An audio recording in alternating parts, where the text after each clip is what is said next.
Van Jones went to part of Ohio, I think called Trumbull County. I don't know exactly what part of Ohio that's in, but he had gone there right after Trump was elected, like December, before he was even inaugurated. And he talked to this one particular family that had, that usual sort of situation where 2 times voted for the Obama Biden administration and then went for Trump in 2016. And so he goes to them, and back then, and you see that they're like, hey, they have hope. Maybe Trump's going to do what he says and bring back jobs to this area, and, all the reasons why they ended up voting for him, because they believed he was going to shake stuff up, throw the monkey wrench in the corrupt machinery that was our government at that point. Not realizing, of course, that Trump's the biggest swamp monster of all time, and he just made it way worse. And that's what happens when Van comes back. He interviews the same people, and they're like, oh, shit, it's just as bad, so I don't know. And I'm not laughing at them, but it's just, yeah. And it's obvious in this interview, too, that these people, as nice as they may be, they don't pay attention to much, because there's one of them that's still like, oh, I wanted to have Joe Biden run the last time, but he didn't. So now that he is, I'm going to see what's going, like, God damn it. He's a part of the reason why Trump is here today. He represents a system that fucking threw you people overboard a long time ago. Biden doesn't give a shit about you. I'm still amazed that and it's only because the goddamn media still props this piece of shit up as anything worth a crap, that, there's still people out there that think, no, Biden's on our side. He's one of us, or any of this other fucking nonsense. So, and it's funny because it's a husband, wife, and 3 kids, but they're all boys. But I don't think any of them are actually boys anymore. They're probably, all of them are over 18 at least, so they're all young men.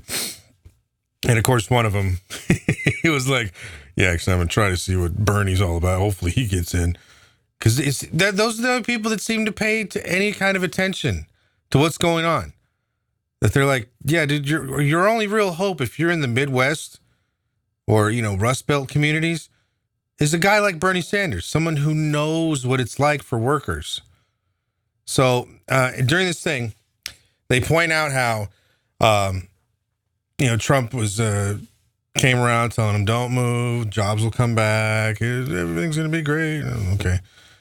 But sure enough, and then they pointed out in the thing, the guy's job where he works, they ain't had anything go on in the last 11 months. They've been basically laid off since then. And then, even worse, they mentioned how there was that huge let go of workers at General Motors plant in a town called Lordstown. Last time I was here, it was right after the Trump election. Trump seemed to come through here, and he's speaking change again. And we're always wanting something more, we want something better, and we're hoping he does that.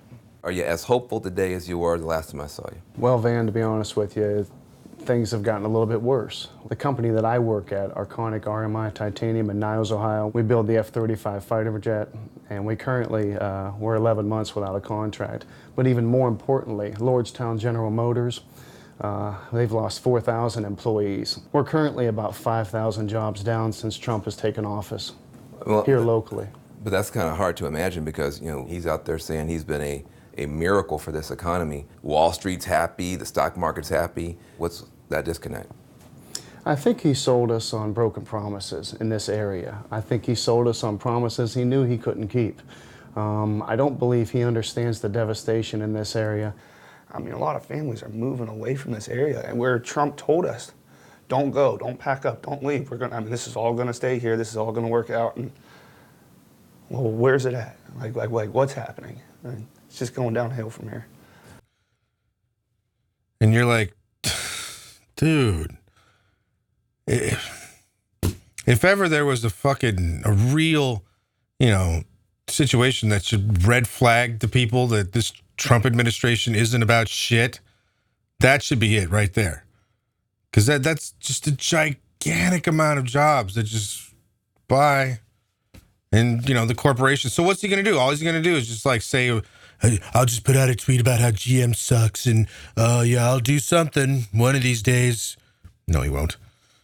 And so they get to go scot-free, you know, cut all that labor, all that money that they had to pay for labor that now goes into their pockets that only the people that have the highest number of shares in GM get to benefit from. Everyone else, fuck you. That was their basic message to any working class person. And it's so, all right, the whole reason why I am putting a video about this one, or about this particular issue in this situation, is because, God damn it, there's a lot of people out there. I know if you listen to a fucking idiot like Joy Reid with her new stupid ass book that just goes around saying anybody white that voted for Trump's got to be racist, so fuck them, don't worry about them, you know, let them die, or whatever fucking nonsense she keeps putting out there. And you're like, there's some, maybe. Most of them out there, I guarantee, are like these people. The reason you're not hearing a lot about them, A, the fucking media doesn't give a fuck, and they're not going to spend any kind of resources going out there to try and get this message and story out to the people about, hey, well, these are a lot of people that are disenfranchised with what Donald Trump's doing. But, I mean, look. So at the same time, Democratic Party has to reach out to them. So far, it's just Bernie Sanders. That's the only guy who's out there really, truly, you know, trying to get their vote and say, look, no, we're going to actually bring you jobs, real, you know, genuine manufacturing jobs, manufacturing solar panels, wind turbines, hopefully other forms of renewable energy, and you know, and then the other factor would be something like infrastructure. That whole area of Ohio needs it desperately. So I would say do not, under any circumstances, abandon these people. These are the people that you need to get back. But then I guarantee, not just Ohio, not just Pennsylvania, the Rust Belt, but throughout the country, there are tons of people who didn't bother voting, that if you actually do offer a genuine alternative to what this fucking idiot president and what the previous system has done for all these years, they'll come out and vote.